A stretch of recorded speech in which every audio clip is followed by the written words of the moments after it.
Okay,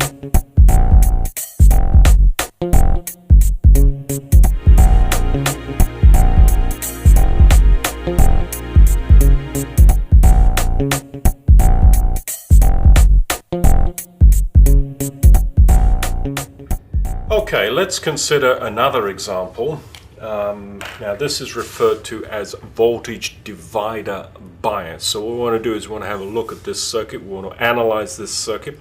We want to find, for example, what IB is. We want to find what the collector current is, and we want to find maybe what the collector to emitter voltage is, or maybe we want to find what the collector voltage at the collector with respect to the common or the ground is. All right, in this problem we're going to assume again VBE is 0.7, that's between there and there, so 0.7 volts here. We're going to assume a beta of 100. Now this looks a lot more complicated.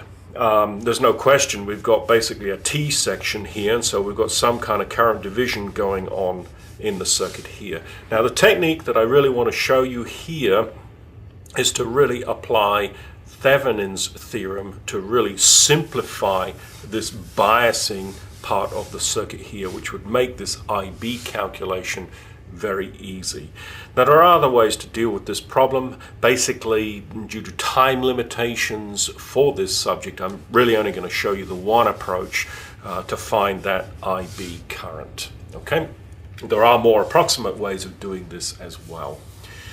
All right, let's go a little further with this then. I'm going to redraw basically that circuit. Okay, we'll see if we can make a couple of considerations here. All right, so look, here I've got that same circuit. Here's my 20 volts, 10K, 1K, and here are my biasing resistors. All right, now let's imagine I do this. What's the voltage between here and here? It's 20 volts, right? Between here and here, it's 20 volts. Supposing, this is just a way to think about this, okay? Supposing I came along to you and I said, okay, I want 20 volts really between that point and that point there, right? So supposing I came along and I said, okay, well, why don't I get another voltage source here? I'll get a 20 volt source, right? And I'll basically connect it to really this point here, and I'll connect it to this point right here, and I'll break this. Okay, so I'll make a disconnection between here and here. Have I changed anything in the circuit? Well, the answer to that question is no. I've still got 20 volts between here and here, and I've still got 20 volts between here and here. Okay, all I've done, if you like, is I've just broken the circuit there, and I've got a separate power supply now to provide that 20 volts. All right, now think about this circuit a little bit here. All right, just think about it a little bit.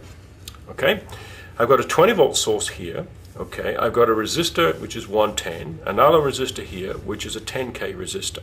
Okay, all right, supposing I said to you that really what I'll do is I'll replace this part of my circuit with the Thevenin equivalent, and that Thevenin equivalent is what? A Thevenin voltage in series with a Thevenin resistance. So what I'll do is I'll define then this as a terminal, I'll call that A, and this is a terminal here, and I'll call that terminal B.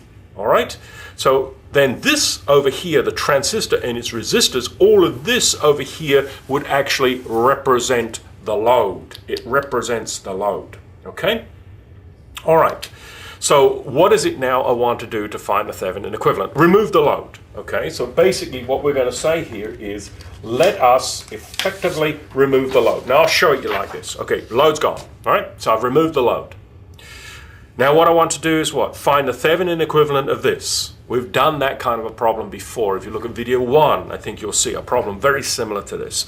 The Thevenin voltage then, V Thevenin is what? It's the open circuit voltage. So I could say V Thevenin then is equal to what? It's really 10K, isn't it? So it's really 10K divided by the sum of the two, which is 10K plus what? The 110K times 20 volts, okay? If I work that out, V Thevenin is really equal to 1.67 volts. That's what the Thevenin voltage is, all right? Our Thevenin, the Thevenin resistance now, is a resistance looking in at these terminals with all internal sources set to 0. Well, what's an internal source? Well, there's 20 volts over here represents an internal source. If I want to set it to 0, what do? I zero it by shorting it. So what do I see as I look in here? I see a 10K basically in parallel, do I not, with a 110K. So the Thevenin resistance then is really 10K in parallel with 110K. Okay, and if you evaluate that, that comes out to be 9 kiloohms. All right? All right, so that's the process of finding the Thevenin equivalent. Remember what the load was. This was the load, was it not? This is the load, okay? This is what we're trying to simplify to make the calculation of the base current, which is the current going into the base of the transistor, a lot easier. And so there you have it, V Thevenin and R Thevenin, okay? All right, let's now draw that Thevenin equivalent circuit for the biasing network and see if we can easily find the base current, because that's what we're trying to find, is that base current. Okay, so here we go. I've redrawn that circuit now, showing you the Thevenin connection. I've reattached the load. So if you like, here is the Thevenin circuit, right? The 1.67 volts, the 9K resistor. This was terminal A and B, between here and here. So I reattached the load, and now I'm in a position to calculate that base current. How would you do it? Well, once again, now it's really nothing more than a simple loop, okay, to find the base current. So here we go, loop to find the base current. What have we got? Starting here. All right, let's define some polarities. Current's going this way, so that would be what? A plus, minus there. The voltage between here and here is VBE, which we said was 0.7. So between there and there, I've got 0.7. And then I've got a voltage plus minus across that emitter resistor. So let's go round the loop. I won't write all this on the diagram. It will clutter it. But as we go through this, I'll explain it. So going here, I've got going up. So I've got 1.67. 1.67, right?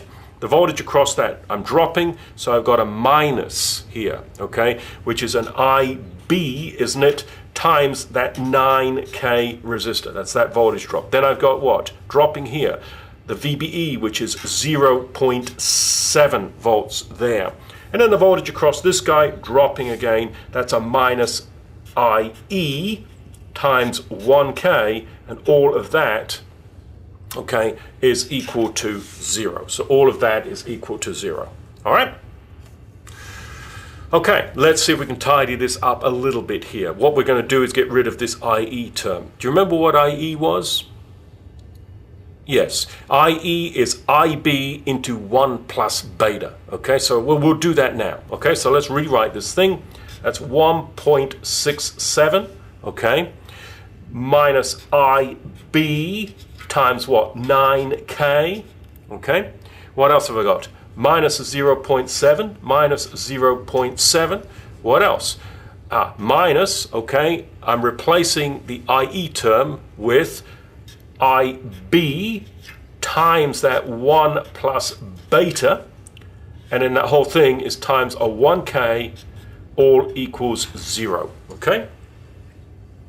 Now we've basically got the equation, the loop, it's this loop here. We've got this loop just in terms of IB. So look, I've got the 1.67 minus what? This 0.7 over here, and then I could take the IB stuff over the other side, okay? Let's do that. So that's 1.67 minus this 0.7 is equal to, what is that equal to? I'm taking the IBs over the other side, and I'm going to collect them together. So I've got IB, I'll open up a bracket here, I've got 9K of them, and then how many do I have here? 1 plus beta times 1K, so I have a plus 101K IBs over there. All right, we're in a position to evaluate. And so therefore now IB then is simply equal to this 1.67 minus the 0.7 divided by really the addition of these, which is 110K. And if you work that out, that comes out to be about 8.8 microamps, 8.8 microamps for IB. Once again, it was a simple loop. We Thevenized the circuit, it made it into a very, very simple loop to find the IB.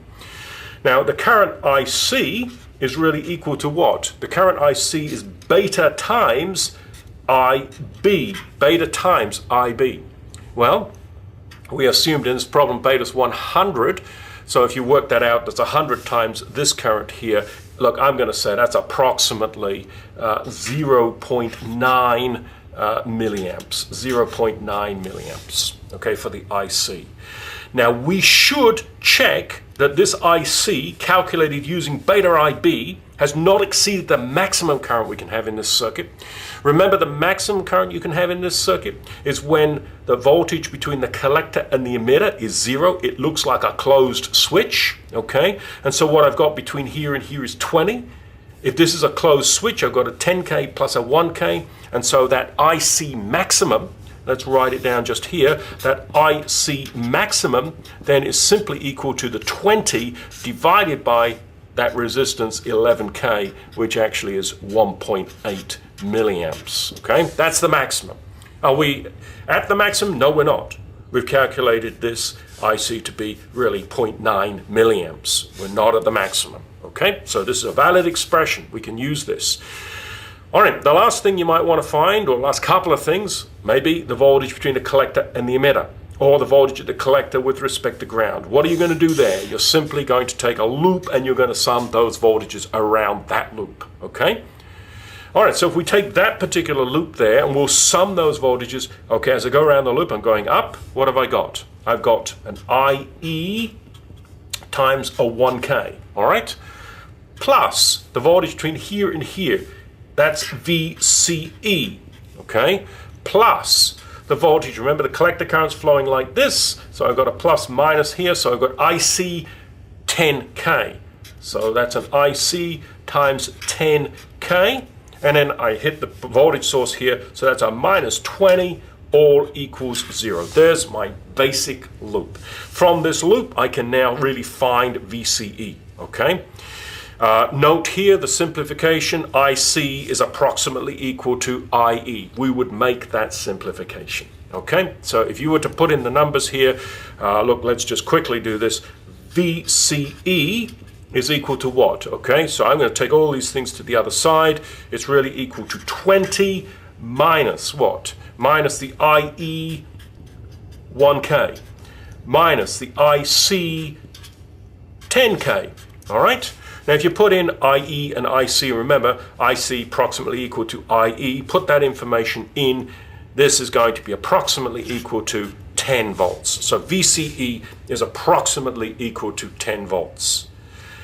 If the problem required you to find VC, that's the voltage at the collector here with respect to ground, okay, then what is that voltage? It's VCE, isn't it, plus the voltage across the emitter resistor. So that is equal to the VCE plus the voltage across the emitter resistor, which of course is the IE 1K. And if you used an IC value here, that's a good approximation, a very good approximation. This would evaluate to be 10.9 volts, okay? Now, look, you've watched me do this. I need you to go and do this as well. I need you to repeat basically what I'm doing. I need you to be able to take this loop and find IB. I need you to be able to use IC equals beta IB. Make sure that that does not exceed the max. And then if I asked you for VCE, note you're taking this loop here. So I need you guys to be able to go away and actually do that. Now what we're going to do is we're going to take this information that we've found here and we're going to show it on the output characteristics. So let's go ahead and do that. Okay. So here I've drawn that output characteristic. It's a plot of IC versus VCE. We have a load line plotted here. Another task for you guys, load line, okay? Why don't you derive the load line like we've done before, and then put your 2 points in and you'll get this point and this point, draw your load line. Okay, so I want you to go ahead and derive that load line. Where does it come from? Yeah, look, it comes from the loop, doesn't it? Okay. I'll show you once again. We've already sort of done this, haven't we? So look, load line, you're just summing the voltages around that loop. That's all you're really doing to find the load line, and then you're expressing IC is equal to some function of VCE. That's how you get the load line. This is the characteristic curve that we happen to be on. This is the IC VCE characteristic curve that we're on because the base current was 8.8 microamps. So the intersection now of that load line and the characteristic curve that we happen to be on, that represents the operating point. And so if you come down now to the voltage axis here, that in our problem was actually 10 volts, and if you go across over here, that current there was 0.9 milliamps, okay?